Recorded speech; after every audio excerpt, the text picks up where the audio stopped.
வணக்கம். நம்மளுடைய சேனலில் தொடர்ந்து பார்த்தீங்கன்னா ஜோதிட கணிப்புகளை பற்றி தான் நம்ம பார்த்துட்டு வந்துருக்கோம். இன்றைக்கி என்ன மாதிரியான ஒரு ஜோதிட கணிப்பு அப்படின்னு பார்த்தீங்க அப்படின்னா, இந்த துளராசி நேயர்களுக்கான மார்கழி மாதத்திற்குரிய பலன்களை பற்றி தான் நம்ம பார்க்க போகிறோம். இந்த மார்கழி மாதத்தில் துளராசி நேயர்களுக்கு எப்படிலாம் இருக்க போகுது, அவர்கள் எந்த மாதிரியான விஷயங்களை பார்த்திங்கன்னா கையாள வேண்டும், அவர்களுக்கு எந்த மாதிரியான பிரச்சனைகள்லாம் காத்திருக்கு, அந்த பிரச்சனைகளை இவர்கள் எப்படி பார்த்திங்கன்னா சமாளிக்க போகின்றார்கள், அவர்களுக்கு என்னென்ன விஷயங்களானது பார்த்திங்கன்னா நல்லதாக நடக்க போகுது அப்படிங்கிறது குறித்து எல்லாமே நம்ம டீட்டெயிலாக பார்த்து தெரிந்து கொள்ளலாம். மார்கழி மாதம் அப்படின்னாவே அது பார்த்திங்கன்னா ஒரு பீடை மாதமாக நம்மளுடைய முன்னோர்கள்லாம் சொல்லுவாங்க.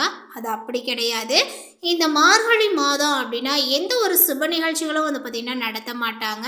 ஸோ அதனால தான் பார்த்திங்கன்னா அப்படி சொல்லுவாங்க. எந்த ஒரு சுப நிகழ்ச்சிகளும் பார்த்திங்கன்னா மனிதர்களுக்கு அப்படிங்கிற மாதிரி நடத்தப்பட மாட்டாது. இறைவனுக்கு மட்டுமே பார்த்திங்கன்னா அந்த ஒரு மாதத்தை ஒதுக்கப்பட்ட ஒரு மாதமாக சொல்லப்படுது.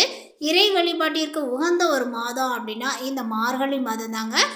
இப்படிப்பட்ட இந்த மாதத்தில் பார்த்தீங்கன்னா இந்த துளராசி நேயர்களுக்கு மட்டும் கிடையாது, 12 ராசிக்காரர்களுக்குமே இந்த இறைவனுடைய அருளானது பார்த்தீங்கன்னா கிடைக்கும். ஸோ இப்போ பார்த்தீங்கன்னா இந்த துளராசிக்காரர்களுக்கு எப்படிலாம் இருக்க போகுது, அவர்களுடைய பலன்கள் என்ன அப்படிங்கிறத தெரிஞ்சுக்கிறதுக்கு முன்னாடி நம்மளுடைய சேனலை இப்போ தான் ஃபர்ஸ்ட் டைமாக நீங்கள் விசிட் பண்ணுறீங்க அப்படின்னா நம்மளுடைய சேனலை சப்ஸ்கிரைப் பண்ணிவிடுங்க. அப்படியே கூட இருக்க அந்த பெல் ஐக்கானையும் பார்த்தீங்கன்னா கிளிக் பண்ணி வச்சுக்கோங்க. அப்போ தான் நம்மளுடைய சேனலில் கொடுக்கக்கூடிய அனைத்து தகவலுமே உங்களுக்கு நோட்டிஃபிகேஷனாக வரும். அதையும் நீங்கள் பார்த்து பயனடையலாம். மற்றவர்களுக்கு மதிப்பு கொடுக்கக்கூடிய துளராசி நேயர்களே, உங்களுக்கு இந்த மார்கழி மாதத்தினுடைய கிரக நிலைகளை ஆராய்ந்து பார்க்கும் பொழுது இந்த மார்கழி மாதத்தினுடைய கடைசி 25 நாட்களானது உங்களுக்கு எப்படிலாம் இருக்க போகுது, இந்த கடைசி காலகட்டத்தில் உங்களுடைய வாழ்க்கையில் பார்த்தீங்கன்னா இந்த ஒரு விஷயங்கள் அனைத்துமே நடந்தே தீரும் அப்படின்னு சொல்லலாங்க. இப்போ அது என்னென்ன அப்படிங்கிறத தொடர்ந்து வரிசையாக நம்ம பார்த்து தெரிந்து கொள்ளலாம். உங்களுடைய ராசிநாதன் சுக்கிரன் பார்த்தீங்கன்னா சுகஸ்தானத்தில் சஞ்சரிக்கிற அவர் மீது வக்ரம் குருவினுடைய பார்வைகளானது பதிதுங்க. அதனால் பார்த்தீங்கன்னா இந்த காலகட்டத்தில் நீங்கள் இனிமையான ஒரு காலகட்டத்தில் அமைஞ்சிருக்கீங்க அப்படின்னு சொல்லலாம். பகை கிரகம் வலிமையிலிருந்து பார்க்கும் பொழுது உங்களுக்கு நல்ல காரியங்கள் பலவுமே பார்த்தீங்கன்னா நடைபெற தொடங்கும். அதேபோல் திறமைக்குரிய அங்கீகாரங்களும் பார்த்தீங்கன்னா கிடைக்குங்க. திரவிய லாபங்களும் திடீர் முன்னேற்றங்களும் உண்டு. வருங்காலத்தை பற்றிய பயங்களானது உங்களுக்கு அகலும். நினைத்ததை செய்து முடிக்கக்கூடிய வல்லமை பெற்ற கிரக அமைப்புகளானது உங்களுக்கு உள்ளதுங்க. அதேபோல் இந்த காலகட்டத்தினுடைய தொடக்கத்திலேயே கடகத்தில் உள்ள செவ்வாய் மகரத்தில் சஞ்சரிக்கக்கூடிய சுக்கிரனை பார்க்கிறார். சுக்கிரன் கும்பத்திற்கு சென்ற பிறகுமே கூட செவ்வாயினுடைய பார்வை அவர் மீது விழுகிறது. உங்களுடைய ராசிக்கு 2, 7 ஆகிய இடங்களுக்கு அதிபதியானவர் செவ்வாய். தனாதிபதியான அவர் உங்களுடைய ராசிநாதனை பார்ப்பது அற்புதமான நேரங்களாகும்.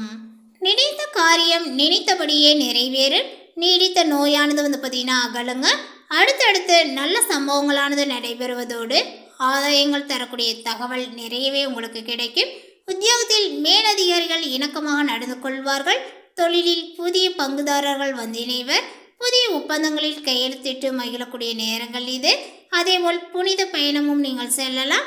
பழைய ஆபரணங்களை கொடுத்துவிட்டு புதிய ஆபரணங்களை வாங்கக்கூடிய யோகங்களானது ஏற்படும். உங்களுடைய ராசிக்கு 3, 6 ஆகிய இடங்களுக்கு அதிபதியான குரு வக்ரம் பெறுவது நன்மைதான். 6க்கு அதிபதி வக்ரம் பெறும் பொழுது எதிர்ப்பு, வியாதி, கடன் ஆகிய 3இல் இருந்துமே விடுபடுவீர்கள்.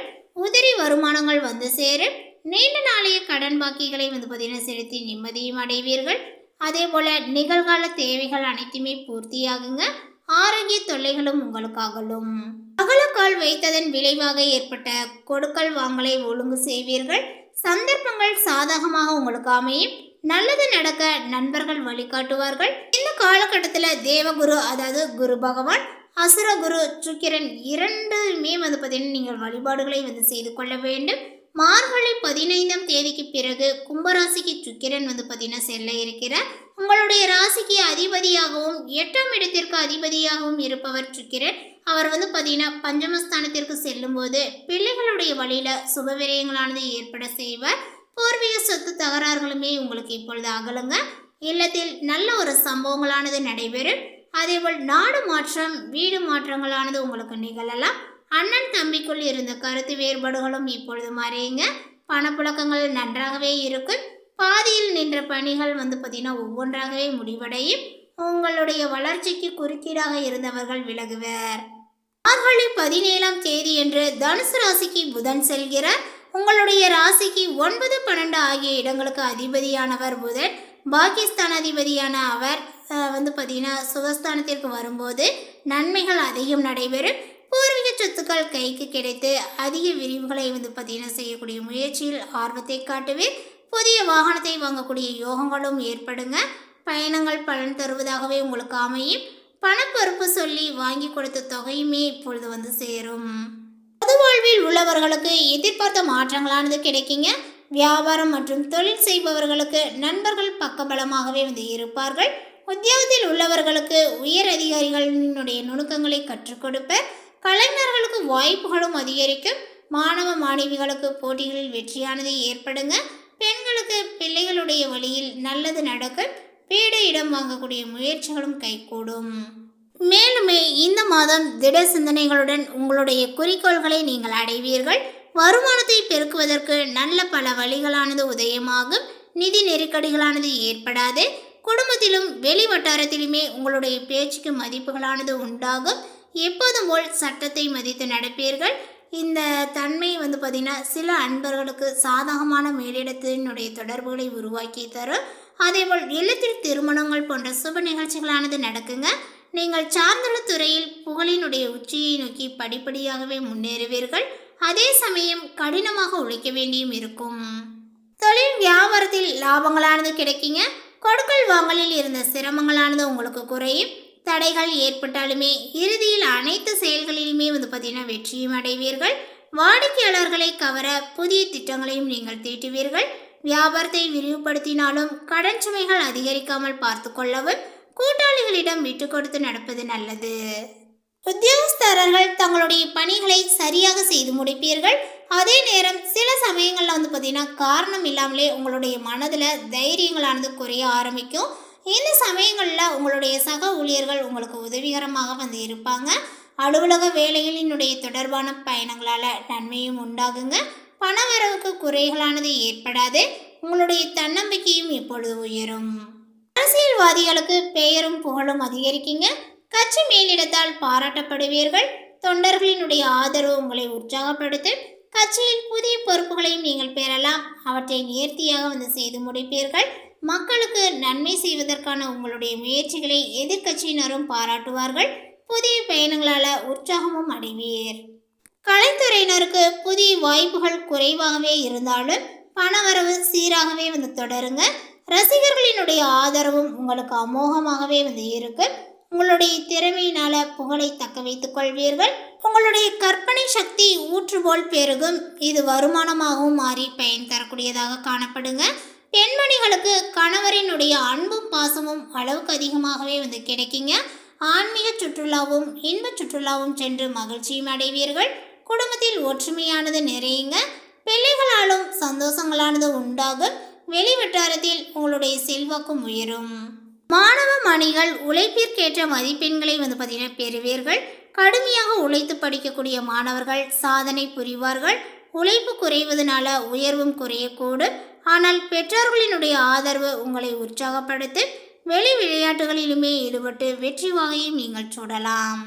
அடுத்ததாக பார்த்தீங்கன்னா இந்த துளராசியில் உள்ள சித்திரை நட்சத்திரத்தை சார்ந்தவர்களுக்கு இந்த காலகட்டத்தில் வாகனங்களில் செல்லும் போது கூடுதல் கவனங்களானது தேவை. எதிலுமே தேவையற்ற வீண் கவலைகளானது உங்களுக்கு உண்டாகும். பயணங்கள் செல்லவும் நேரிடலாம். கடன் விஷயங்களில் கவனங்களானது தேவை. மிகவுமே கவனமாக பொருளாதார பிரச்சனைகளை கையாள்வது அவசியம். அக்கம் பக்கத்தினரிடம் நிதானமாக பழகுவது நல்லது. அடுத்ததாக பார்த்தீங்கன்னா சுவாதி நட்சத்திரத்தை சார்ந்தவர்களுக்கு இந்த காலகட்டத்தில் வீண் அலைச்சல் காரிய தடைகளானது உங்களுக்கு ஏற்படலாம். புதிய முயற்சிகளை தள்ளி போடுவது நல்லது. மனக்குழப்பங்கள் நீங்கி தைரியங்களானது உங்களுக்கு உண்டாகும். குறிக்கோளற்ற வீண் அலைச்சலும் உண்டாகலாங்க. ஜீரணம் சம்பந்தமான கோளாறுகளும் ஏற்படலாம். உடல் சோர்வுகளானது உண்டாகும். பணம் பல வழிகளிலுமே உங்களுக்கு செலவாகும். அடுத்ததாக பார்த்தீங்கன்னா விசாகம் நட்சத்திரத்தை சார்ந்தவர்களுக்கு இந்த காலகட்டத்தில் காரிய தாமதங்களானது உங்களுக்கு ஏற்படும். அடுத்தவர்களுக்காக எந்த ஒரு உத்திரவாதங்களும் கொடுக்காமல் இருப்பது நல்லது. வீண் கவலைகளானது ஏற்படுங்க.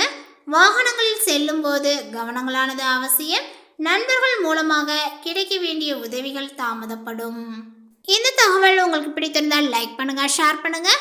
இது போன்ற புதிய சுவாரஸ்யமான புதிய தகவலை தெரிந்து கொள்வதற்கு நம்மளுடைய சேனலை இன்னும் சப்ஸ்கிரைப் பண்ணாமல் இருந்தீங்க அப்படின்னா முதல்ல சப்ஸ்கிரைப் பண்ணிவிடுங்க. தேங்க்யூ.